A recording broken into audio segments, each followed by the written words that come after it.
I've also made some specific modification. I don't know if you know this project. It's a grip.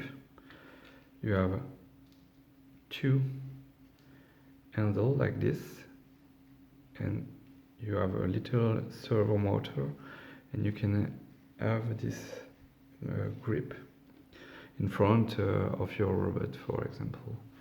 I made this one. It's very robust. It's a big robot. It's a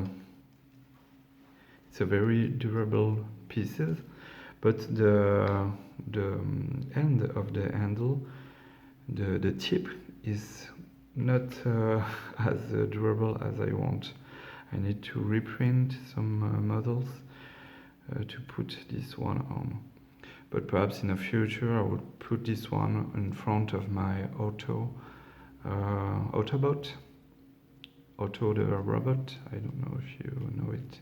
He can walk, but I print it with some wheels.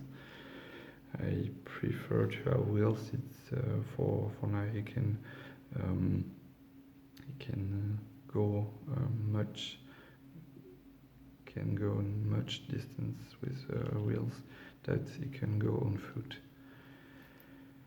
Here it is for this little project of grip for a robot.